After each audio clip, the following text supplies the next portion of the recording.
Hadirin sekalian, malam ini Anda memberikan tema yang tidak biasa, menyatukan umat melalui perbedaan madhab dan sekitarannya.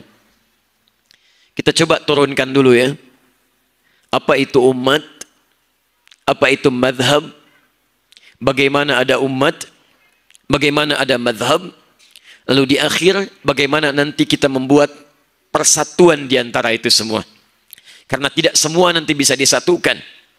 Tidak semua nanti bisa ditoleransi. Ada toleransi dalam bentuk bisa menerima satu dengan yang lain. Ada toleransi dalam bentuk zero tolerance. Yaitu mendiamkan satu dengan yang lainnya. Saya mau turunkan dulu dalil dalam Al-Quran. Sampai bertemu nanti umat. Bertemu manhaj. Bertemu madhab. Sampai ke Indonesia insyaAllah. Baik.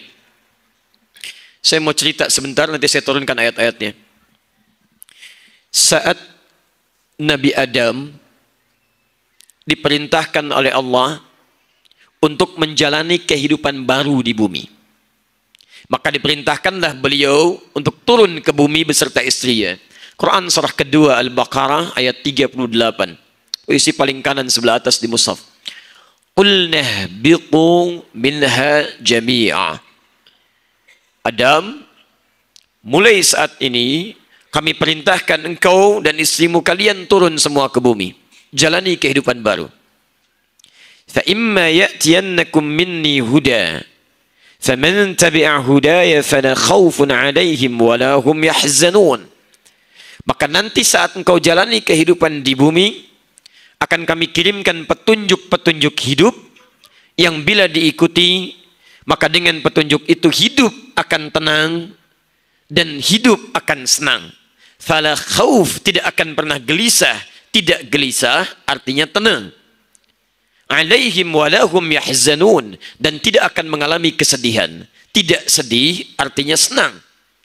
Jadi saat orang tua kita awal turun ke bumi, kata Allah hidupnya itu akan tenang dan senang. Jadi nanti kalau ada anak Adam hidup di bumi, hidupnya tidak tenang, hidupnya tidak senang, maka barangkali ada yang tidak tepat dalam kehidupannya. Seharusnya kalau hidup di rumah dia tenang, di kantor dia tenang, di masyarakat dia senang. Jadi kalau dalam kehidupan kita ketenangan, kesenangan tidak didapatkan, maka mungkin mesti dilihat ada petunjuk hidup yang tidak kita amalkan. Nah, singkatnya Adam turun, Hawa turun. Konon dikatakan Adam turun di kisaran Asia Selatan, India. Hawa turun di wilayah yang sekarang disebut dengan Jeddah. Masuk Al-Mamlakah Al-Arabiyah As-Saudiyah, kisaran kerajaan Arab Saudi. Karena itu disebut Jeddah. Dalam bahasa kita disebut, diartikan dengan nenek. Jadi kalau insya Allah Anda umrah atau haji, dan saya mohon kepada Allah mudah-mudahan yang belum berangkat bisa disegerakan insya Allah. Ya. Nanti biasanya suka mampir di Jeddah, ada Laut Merah, ada masjid terapung, namanya Masjid Ar-Rahmah. Anda lurus sekitaran 100 meter, sebelah kanan ada satu daerah dikotaki oleh batu bata warna coklat, di situ dituliskan Maqbarah Hawa, kuburannya Sayyidah Hawa. Tapi kata para pakar sejarah itu bukan kuburannya, tapi itu tempat Hawa pertama kali diturunkan. Adam turun di India, Hawa kemudian turun di Jeddah. Keduanya kemudian bergerak saling mencari. Sehingga bertemulah di satu tempat, dari jauh seperti kelihatan. Kelihatan, kenal dalam bahasa Arab disebut dengan Arafah. Kalau sifatnya disebut dengan Arafah. Kalau banyak yang diketahui disebut dengan Arafat. Maka dari jauh Adam Hawa mulai melihat. Kayaknya saya kenal ya. Kayaknya saya tahu ya. Ya pasti kenal karena nggak ada manusia pada saat itu. Kecuali keduanya aja. Ya. Satu Adam, kedua Hawa. Maka keduanya kemudian bertemu naik ke atas bukit. Maka ketika naik itulah puncak kasih keduanya lahir. Puncak kasih dalam bahasa Arab disebut dengan rahmah. Sifat dan tempatnya disebut dengan rahim. Karena itu dalam diri perempuan ada rahim. Karena di dalamnya ada puncak kasih sayang. Miring kanan sulit, miring kiri sulit, terlentang juga susah. Tidak mengapa. Yang penting bayi yang dikandung di dalam rahim mendapatkan puncak kasih sayang. Maka sampai hari ini bukitnya disebut dengan Jabal, puncaknya disebut dengan Rahmah. Maka dikenal dengan Jabal Rahmah. Wilayahnya disebut dengan Arafat. Jadi tempat wukuf sekarang. Baik, saya teruskan sebentar. Maka di situ kemudian menyatu Adam dengan Hawa. Belum ada manusia yang lain. Hanya dua ini. Maka kemudian keduanya berkeluarga. Mulai Hawa mengandung, kandungan ringan, kandungan berat, sampai berdoa di dalam kandungan itu supaya terlahir anak-anak yang terbaik. Quran surah ke-7 ayat 189. فلما تغشاها حملت حملا خفيفا فمرت به فلما أثقلت دعوا الله ربهما لئن آتيتنا صالحا لنكونن من الشاكرين. Dilahirkan kemudian keturunannya, diberikan ASI terbaiknya sampai maksimal 2 tahun. Quran surah kedua ayat 233. Walwalidatu yurdi'na auladahunna haulaini kamilain liman arada an yutimma radha'ah. Sampai kemudian berkembang, ada keturunan, diabadikan di Quran surah keempat ayat ke-1 itu. Ya ayyuhan nas inna khalaqnakum ya ayyuhan nas ittaqu rabbakumul ladzi khalaqakum min nafsin wahidah Adam wa khalaqa minha zawjaha Hawa wa batha minhuma rijalan katsiran wa nisaa. Dari Adam, dari Hawa kemudian melahirkan keturunan. Ada laki-laki, ada perempuan. Mulailah menyebar. Beda tempat, beda suku, beda daerah, tersebar luas. Tempat menyebar disebut dengan syu'ub, membentuk komunitas. Suku kabilah menjadi qabail. Diabadikan di Quran surah ke-49 ayat ke-13. Ya ayyuhan nasu inna khalaqnakum min dzakarin wa untha wa ja'alnakum syu'uban wa qabail. Syu'ub, qabail mulai menyebar. Ada meninggal, lahir keturunan. Lita'arafu, seluruhnya saling mengenal. Kemudian melahirkan keturunan baru. Awal mula keturunan ini semua mencoba meningkatkan takwa kepada Allah. Inna akramakum indallahi atqakum. Saya persingkat. Mulai kemudian muncul komunitas. Jadilah umat. Di umat itu adalah kelompok manusia yang sudah berkomunitas. Kalimat umat pertama di Quran surah kedua Al-Baqarah ayat 134. Posisi paling kiri sebelah bawah. Tilka ummatun qad khalat laha ma kasabat wa lakum ma kasabtum wa la tus'aluna amma kanu ya'malun. Dulu ada kisah umat yang lalu. Sedangkan Anda membentuk kisah umat sekarang. Umat sekarang tidak akan dimintai pertanggungjawaban tentang kisah umat di masa lalu. Kita hanya bisa mengambil pelajaran untuk diterapkan kebaikannya di masa kini dan meninggalkan keburukan umat masa lalu. Adam meninggal dunia, muncul umat. Kisahnya kemudian sampailah di masa umat saat terdapat 5 orang saleh di situ. Dikisahkan di Quran surah ke-71 ayat 23. Nuh. Lihat kalimatnya. Di situ ada Wadda, ada Su', ada Yaghuth, ada Ya'uq, ada Yusra. Lihat kalimatnya. Allahu Akbar. Quran surah ke-71 Nuh ayat yang ke-23. Wa qalu la tadharunna alihatakum wa la tadharunna Wadda wa la Suwa'a wa la Yaghutha wa la Ya'uq wa Nasra. 5 orang saleh. Asalnya muncul 5 orang saleh. Wadda,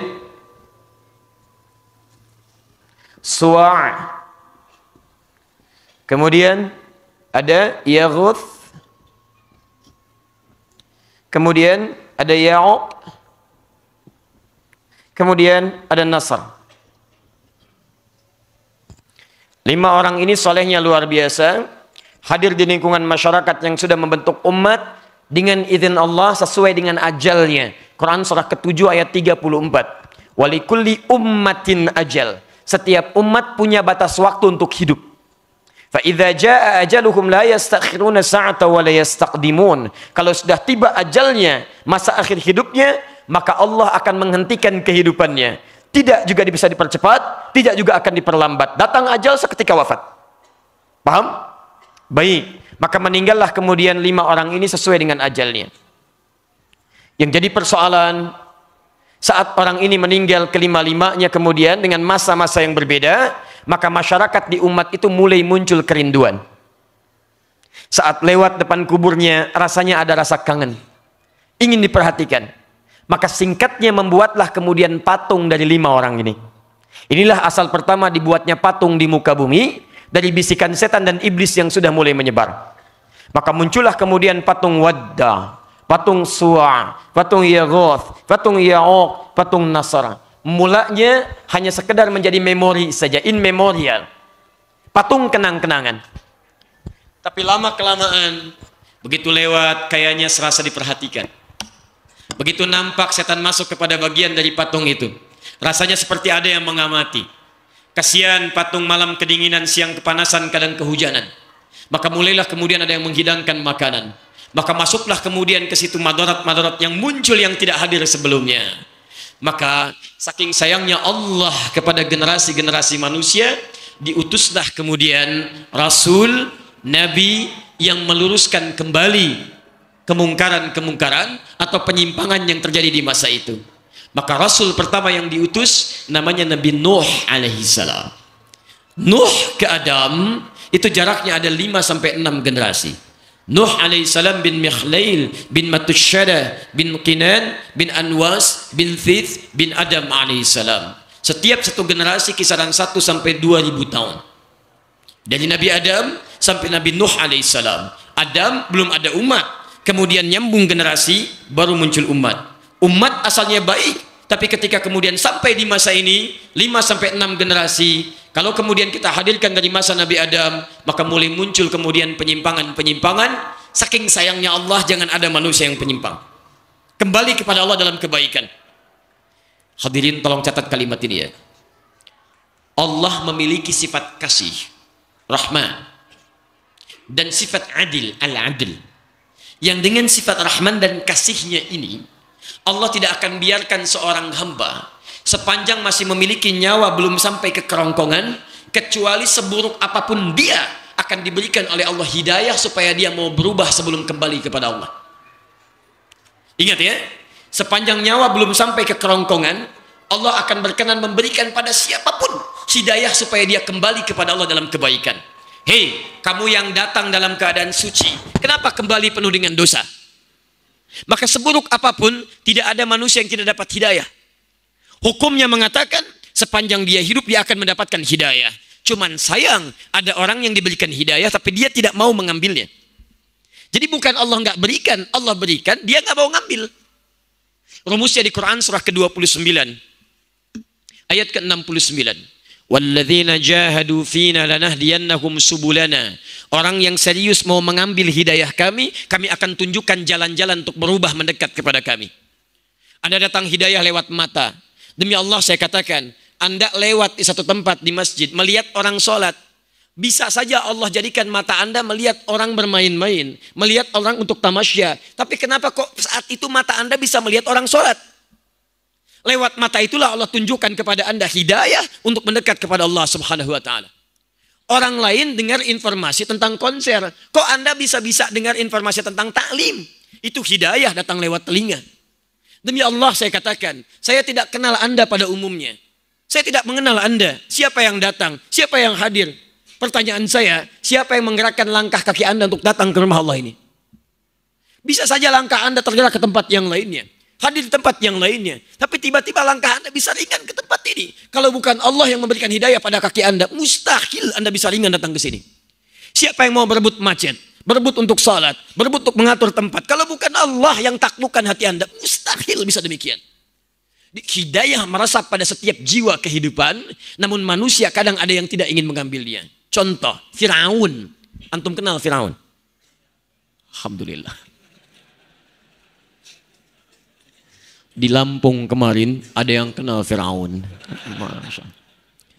Di Makassar ada yang kenal Utsman bin Affan. Alhamdulillah, Payakumbu tidak. Teman-teman, Firaun itu kurang apa zalimnya? Kurang apa jahatnya? Dia mengaku Tuhan, di lisannya dia katakan ana rabbukumul a'la. Saya Tuhan yang paling hebat. Hobinya bunuh orang. Quran surah Al-Baqarah ayat 49, paling kiri sebelah atas. Yudzabbihuna abna'akum. Dia suka sekali mengeksekusi bayi-bayi. Ada dzabaha, ada dzabbaha. Dzabaha yadzbahu, dzabbaha yudzabbihu. Kalau Anda sedang kurban, kalimatnya dzabaha. Kata Nabi, idza dzabahtum fa ahsinu dzibha. Kalau Anda ingin sembelih, baguskan sembelihan. Dzabaha itu sekali sembelih. Tapi kalau Anda gorok-gorok begini, itu pakai tasydid, dzabbaha yudzabbihu. Kejamnya Firaun bukan sekedar membunuh, tapi bayi itu digorok berulang kali. Hobi bunuh orang, mengaku Tuhan, nantang Nabi, kurang apa lagi?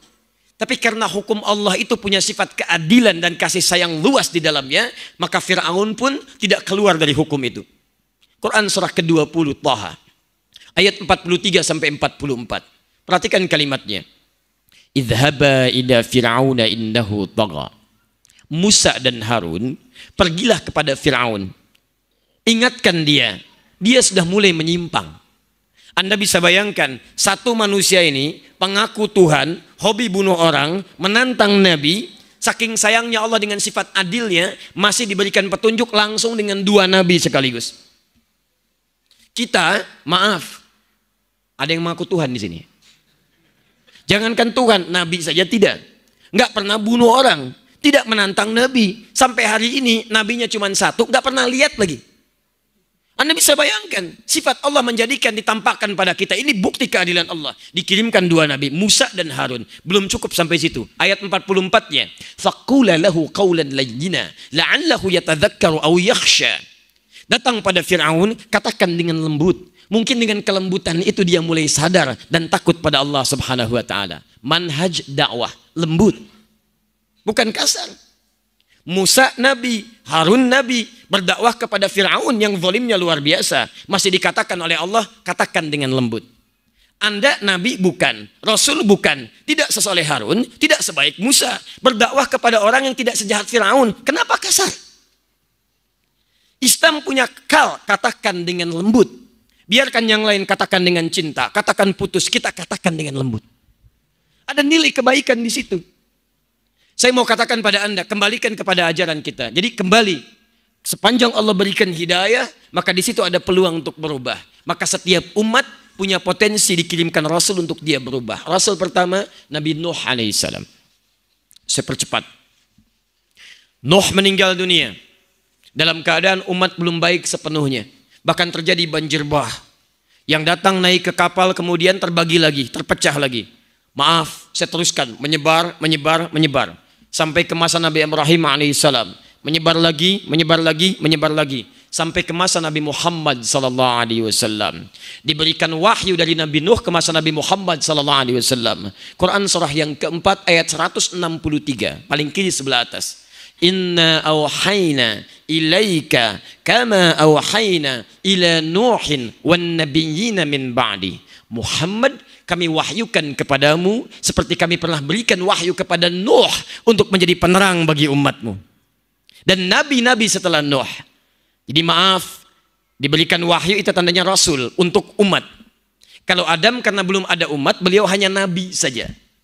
Ketika diberikan risalah untuk umat namanya Rasul. Di Rasul pertama dari Nabi Nuh sampai Nabi Muhammad SAW.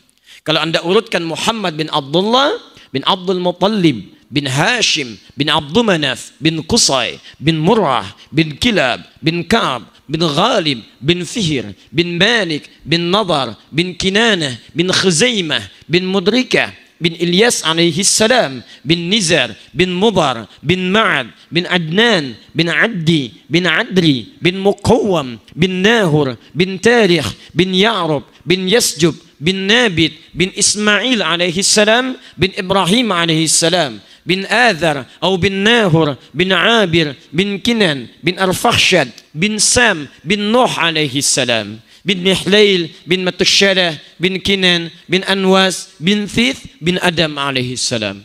Muhammad sallallahu alaihi wasallam sampai Nabi Nuh alaihi salam Rasul, ke Adam alaihi salam Nabi.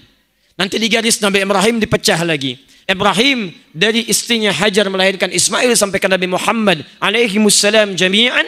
Dari sisi Sarah melahirkan Ishaq. Dari Ishaq ada Ya'qub. Dari Ya'qub ada Yusuf. Tarik ke kanan ada Zakaria. Ada keponakannya Imran. Menikah dengan Hanna. Melahirkan Maryam. Dari Maryam turun Isa. Dan seterusnya sampai sebelumnya nanti ada Musa. Ada Daud. Ada Sulaiman dan sebagainya. Dari Nuh alaihissalam ke Muhammad sallallahu alaihi wasallam. Pertanyaannya, apa kaitan dengan bahasan kita? Semua Rasul ini diutus untuk membimbing umat kembali pada tuntunan Allah Subhanahu wa taala. Bimbingan inilah yang kemudian diberi nama dengan syariat. Syariat. Bimbingan yang dibawa oleh para rasul untuk mempelajari tuntunan-tuntunan Allah Subhanahu wa taala.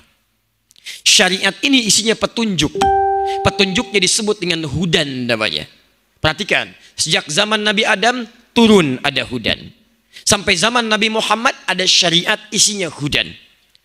Kalau Anda ikuti hudan ini, maka janji Allah di Al-Baqarah ayat 38, "Fala khaufun 'alaihim wa lahum yahzanun." Siapa yang ikut hudan syariat ini, maka dijamin oleh Allah hidupnya akan tenang dan senang dalam kehidupan. Anda ikut petunjuk ini di rumah, praktekkan, rumah tenang. Praktekkan di kantor, kantor senang. Praktekkan di masyarakat, masyarakat tenang dan senang. Baiknya masa Nabi Muhammad, hudannya, syariatnya disebut langsung oleh Al-Quran dengan nama Al-Quran. Quran surah kedua Al-Baqarah ayat 185. Paling kiri di pertengahan. Syahr Ramadan alladzi unzila fihil Quran. Apa fungsi Al-Quran? Hudan linnas. Hudan linnas. Quran hudan. Jadi kalau Anda ikuti isi Al-Quran, Allahu Akbar, hidup Anda akan dijamin tenang dan senang apapun yang Anda jalani. Hudan. Dan hebatnya, ini yang paling indah. Nuh untuk kaumnya saja, umat. Ibrahim untuk kaumnya saja, umat. Alaihi wassalam. Ismail untuk kaumnya saja, umat. Maaf, Isa untuk kaumnya saja, umat. Nabi Isa dakwahnya hanya sekitaran Palestina, tidak keluar dari situ. Jadi kalau ada yang membawa keluar risalah Nabi Isa dari Palestina sampai ke Indonesia, sampai ke Payakumbuh, itu kejauhan. Cuman sampai sana saja. Umat. Karena itu di Quran kalimat manusia disebutkan dengan 5 nama. Tapi umat Nabi Muhammad disebut dengan nama yang paling luas, namanya Nas. 241 kali disebutkan dalam Al-Quran. Ada 5 nama. Bashar. 35 kali disebutkan dalam Quran. Qul innama ana basyarum mithlukum. Nama pertama yang dilekatkan pada manusia ketika diciptakan. Quran surah ke-15 ayat ke-28. Wa idh qala rabbuka lil malaikati inni khaliqun bashar. 35 kali disebutkan di Quran. Kedua, ins. Dipasangkan dengan jin. 18 kali disebutkan di Quran. Setiap ada jin, ada ins. Ya ma'syaral jinni wal ins. Wa ma khalaqtul jinna wal ins. 18 kali pasangan disebutkan dalam Quran. Baik. 3, insan. 65 kali disebutkan di Quran. Di 63 ayat 43 surah berbeda. Ar-Rahman 'allamal Quran, khalaqal insan. Iqra bismi rabbikal ladzi khalaq, khalaqal insan. Surah ke-76 surah Al-Insan. Hal ata 'alal insan. 4, Bani Adam. 7 kali disebutkan di Quran di 7 ayat berbeda. Seperti Quran surah 7 ayat 31. Ya Bani Adam, khudhu zinatakum 'inda kulli masjid. Tapi Masya Allah, ketika menyebut umatnya Nabi Muhammad, tidak disebut dengan bashar, tidak disebut dengan insan, tidak pula ins, tidak juga Bani Adam. Tapi disebutkan Nas. 241 kali disebutkan dalam Al-Quran. Surah paling favorit. Qul a'udhu birabbin nas. Mencakup manusia seluruhnya. Hadirin sekalian, Nabi Muhammad diutus untuk semua manusia sampai selesai kehidupan. Nabinya wafat, petunjuknya tetap menjadi petunjuk bagi semua manusia. Hudan. Apa isinya? Al-Quran. Di bocoran pertama, Allah menyampaikan, kalau saya sampaikan, Anda boleh ragu dan tinggalkan. Tapi kalau Allah yang sampaikan, di mana Anda bisa merasa ragu? Karena itu ketika firman Allah dibuka di Quran, kalimat rumusnya jangan ragu. Dzalikal kitabu la raiba fi. Perhatikan, Allah langsung menyampaikan di Quran, isi Quran itu dari Al-Fatihah sampai An-Nas itu semua petunjuk kehidupan kita. Jadi kalau Anda ingin mengerjakan apapun, itu isinya ada di Quran semua. Jadi sebelum kita lahir sampai kita wafat, ada semua di situ. Ya, saya baca cepat ya, tapi saran saya, tolong jangan dicatat. Dan pemirsa dimanapun Anda berada, Anda cukup dengarkan saja, ya. Karena seringkali ada keluhan, Ustadz kenapa terlampau cepat? Tujuan saya bukan supaya Anda catat, saya hanya ingin perdengarkan saja. Fokus sini. Jelas? Belum saya terangkan bagaimana bisa jelas. Saya bacakan dulu baru jelas ya. Baik itu tidak harus menjadikan kita segagal fokus ya. Baik. Lihat sini. Sebelum terlahir bagaimana kandungan supaya nyaman, tentram. Kemudian terlahir anak yang saleh. Quran surah ke-7 ayat 189. Begitu dilahirkan bagaimana kemudian memohon supaya ASINya mengalir lancar. Pembagian tugas ibu dan ayah berjalan dengan baik. Ibu menyusui hampir 2 tahun, ayahnya kemudian menyiapkan perlengkapan-perlengkapannya. Quran surah kedua ayat 233. Dari usia 2 tahun sampai menjelang balik, dia mulai belajar. Pendidikan pertama apa yang diberikan supaya dekat dengan Allah? Taat pada kedua orang tuanya, baik akhlaknya dan gemar ibadahnya. Quran surah 31 ayat 13 sampai dengan 31-nya. Dia mulai belajar supaya cepat memahami pelajaran apa yang harus dia berikan dan dia lakukan. Quran surah ke-9 ayat 122. Kalau dia belajar bagaimana mencari ilmu yang menghadiri majlis, meningkat iman dan takwanya, bukan sekedar tambah ilmunya tapi imannya menguat. Quran surah ke-58 ayat ke-11-nya. Kemudian dia mulai meningkat lagi, bergaul lagi, punya teman semakin meluas. Bagaimana mencari teman yang baik ketika bergaul di setiap tempat, kadang merantau. Bagaimana meningkatkan takwa dalam kondisi demikian. Quran surah 49 ayat ke-13. Sampai ia temukan pasangannya, mulai muncul sifat cintanya, mulai menghadirkan lamarannya. Bagaimana cara melamar terbaik? Cari maharnya di Quran surah ke-4 ayat ke-4. Terjadi pernikahan di Quran surah 30 ayat ke-21. Membagi tugas di rumah tangga, Quran surah ke-4 ayat 34. Laki-laki mulai mencari nafkah. Nafkah yang standar di Quran surah ke-2 ayat 168. Kalau Anda baru bergerak kemudian rizkinya cepat mendatangi Anda. Quran surah kedua ayat 172. Kalau Anda belum bergerak tapi sudah ditunggu oleh rizkinya, dibukakan pintu keberkahan langit dan bumi. Amalannya di Quran surah ke-7 ayat ke-96. Maka saat Anda bekerja itu jangan dikira mudah. Kadang-kadang tantangannya tidak mudah. Ada yang iri, ingin menyungkurkan, ingin menyingkirkan. Maka Anda lakukan amalan bangun di malam hari, mohon kepada Allah kebaikan. Quran surah ke-17 ayat 79 sampai dengan 81-nya. Maka istri Anda pun di rumah merawat anak-anaknya. Itu tidak mudah. Tidak segampang Anda bekerja mungkin di luar. Kadang-kadang ada anak-anak yang sulit diatur. Kadang berkata ketika dimintakan perawatannya. Maka merawatnya di Quran surah ke-17 ayat 23 sampai dengan 27-nya. Kadang-kadang yang di sini lelah, yang di rumah lelah. Selelah apa? Kalau ringan-ringan Quran surah ke-26 ayat ke-80. Kalau penyakitnya kata dokter ini nggak ada obatnya. Mustahil ada obatnya. Tidak ada yang mustahil bagi Allah. Nabi Ayub saja yang penyakitnya tidak pernah diderita orang sebelumnya, tidak akan dialami orang setelahnya, dia mengerjakan amalan, kata Allah akan disembuhkan. Dan Allah berjanji orang yang mengikuti amalan Ayub akan disembuhkan. Quran surah ke-21 ayat 83 sampai dengan 84-nya. Kemudian ada orang yang ketika bekerja ada gangguan yang luar biasa sampai membuat dia gelap mata, sulit sampai merasakan, ya Allah, kenapa saya bisa begini? Jangan khawatir, ada yang lebih dahsyat dibandingkan kamu. Namanya Nabi Yunus, saking gelapnya masuk ke perut ikan paus. Kamu tidak pernah berada di sana. Lakukan amalan seperti Yunus, kamu akan dibebaskan dari kegelapan. Quran surah ke-21 ayat 87 sampai dengan 88-nya. Sudah berumah tangga, ada yang belum punya keturunan, tidak usah mengeluh, ada yang lebih hebat lamanya dibandingkan Anda. Namanya Nabi Zakaria, rambut sudah memutih, fisik sudah mulai letih, sudah puluhan tahun beliau Nabi, beliau Rasul, istrinya divonis monofos bahkan mandul, tidak putus asa berdoa kepada Allah, memohon kepada Allah dikabulkan doanya, punya anak. Quran surah 19 ayat kedua sampai dengan ayat ke-15-nya. Amalannya di Quran surah ketiga ayat 38 sampai ayat 39-nya. Nabi sampai sepuh bisa sabar. Anda bukan Nabi, bukan Rasul, kenapa nggak bisa sabar? Karena itu Anda mesti pelajari bagaimana cara bersabar. Pelajari masalahnya dulu. Dari yang ringan, yang menengah, sampai yang berat. Kalau Anda sudah paham masalah, Anda mudah mengatasinya. Quran surah kedua, ayat 214. Bagaimana mengatasinya? Quran surah ketiga, ayat 142. Apa jenis masalahnya? Quran surah kedua, ayat 155. Bagaimana mengatasinya? Ayat 156 sampai 157-nya. Sampai Anda berkembang lagi, semakin luas lagi. Anda sukses. Bagaimana cara bersyukurnya? Quran surah ke-14, ayat yang ke-7.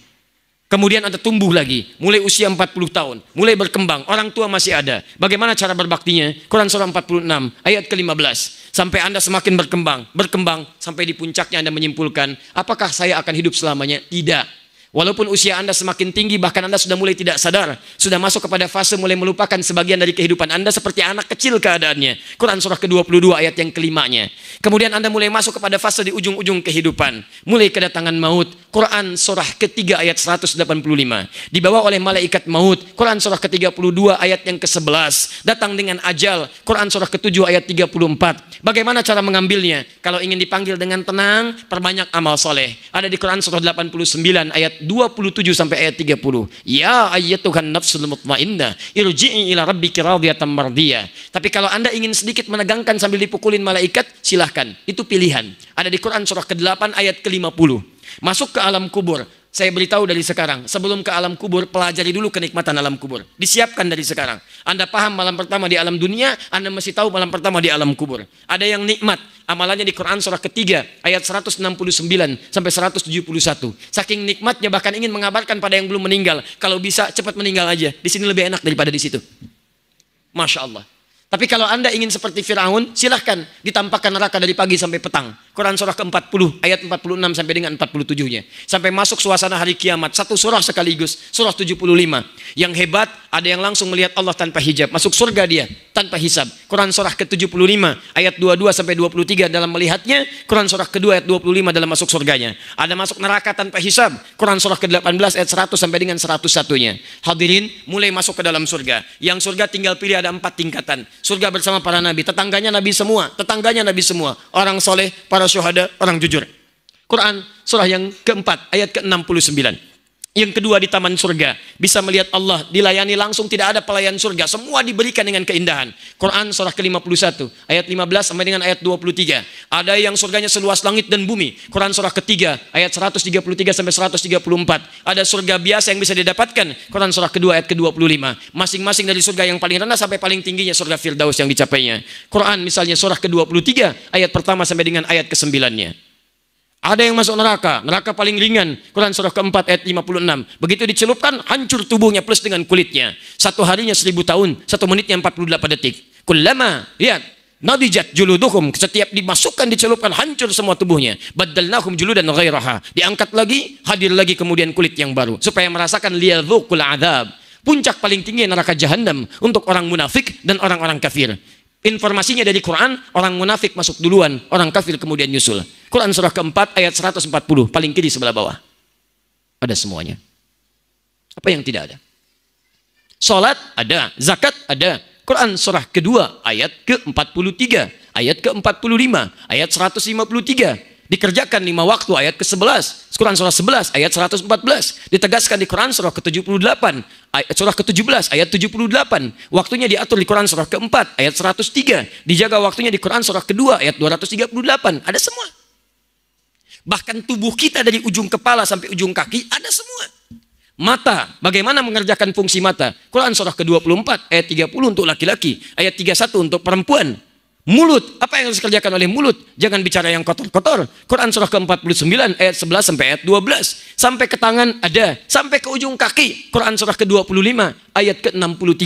Jangan dipakai sombong. Quran surah 31 ayat ke-18-nya. Ada semua. Apa yang tidak ada? Di Anda yang suami, keluarkan ayat-ayat rumah tangga di Quran. Anda keluarkan, tilawahi dengan istri di rumah. Bawa ayat-ayat Quran tentang rumah tangga. Anda yang pebisnis, keluarkan ayat-ayat bisnis dari Quran. Tilawahi itu, praktekkan dalam kehidupan. Begitu Anda praktekkan, semua aspek kehidupan kita, Allahu Akbar. Janji Allah, hidup Anda akan tenang, hidup Anda akan senang. Karena itulah diutus Nabi, untuk menerangkan semua ayat Quran ini, dipraktekkan dalam miniatur kehidupan.